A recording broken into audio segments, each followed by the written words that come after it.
समर्थ रामदासांनी बहुतांश मारुतीची मंदिरं ही भरवस्तीमध्ये स्थापन केली. याचं कारण होतं की ही तर चांगभलं मंडळी, मी कौस्तुभ आणि तीर्थाटनच्या 11-11 बहु 11 या विशेष मालिकेतील आजच्या भागामध्ये आपण दर्शन घेणार आहोत कोल्हापूर जिल्ह्यातील मनपाडळीच्या श्री हनुमान मंदिराचं.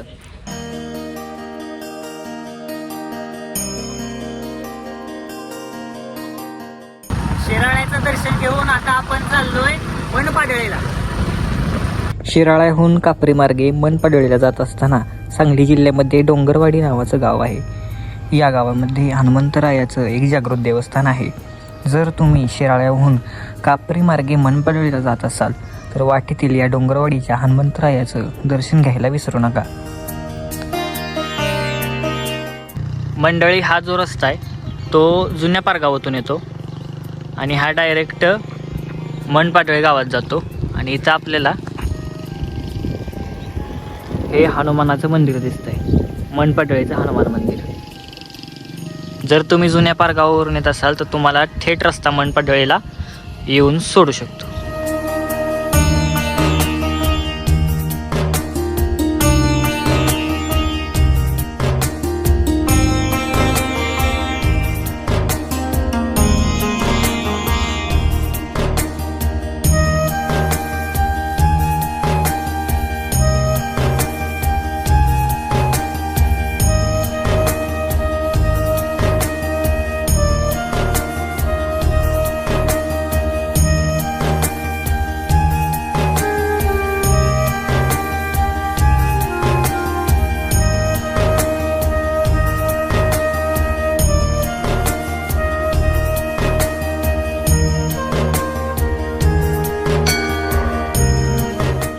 मनोजवं मारुततुल्यवेगं जितेन्द्रियं बुद्धिमतां वरिष्ठं वातात्मजं वानरयूथमुख्यं श्रीरामदूतं शरणं प्रपद्ये.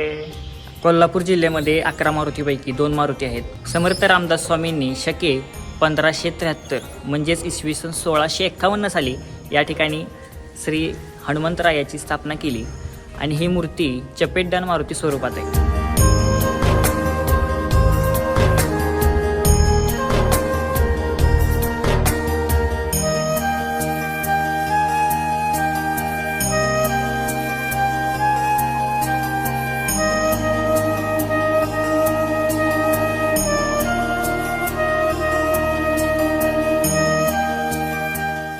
मनपाडळीच्या मारुती मंदिरामध्ये 11 मारुतींचा मंत्र लिहिलेला आहे. समर्थ रामदासांनी याबद्दल म्हणजे जे आपल्या 11 मारुती आहेत त्या 11 मारुतींचे म्हणजे एक ओळीमध्ये वर्णन केलेलं आहे, ते आता आपण वाचू. समर्थ स्थापित 11 मारुती, चाफळ माझी 2 उमरजशी 1, पारगावी देख 4 तो, 5वा मसुरी शहापुरी 6वा, जाणतो 7वा शिराळ्यात, शिंगणवाडी 8वा, मनपाडळी 9वा, 10वा जाणावा माझ गावी, भयात 11वा येणे रीती गावा, सर्व मनोरथ पुरविल, वेणे म्हणे समर्थ रामदास, कीर्ती गगनात समाई.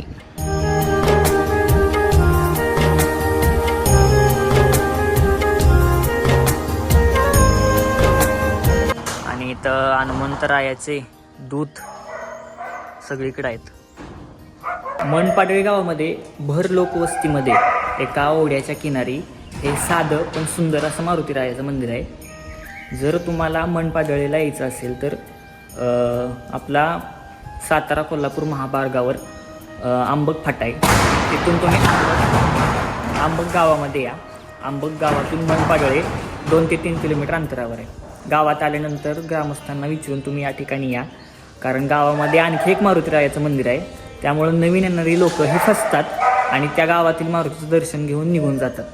समर्थ रामदासांनी बहुतांश मारुतीची मंदिरं ही भरवस्तीमध्ये स्थापन केली. याचं कारण होतं की ही परकीय आक्रमणांपासून वाचली जावीत, सहजासहजी कुणाच्या निदर्शनात येऊ नयेत या प्रयत्नातून आणि या विचारातून समर्थ रामदासांनी 11 मारुतीपैकी बऱ्यापैकी सर्वच मारुती हे भर लोकवस्तीमध्ये स्थापन केले.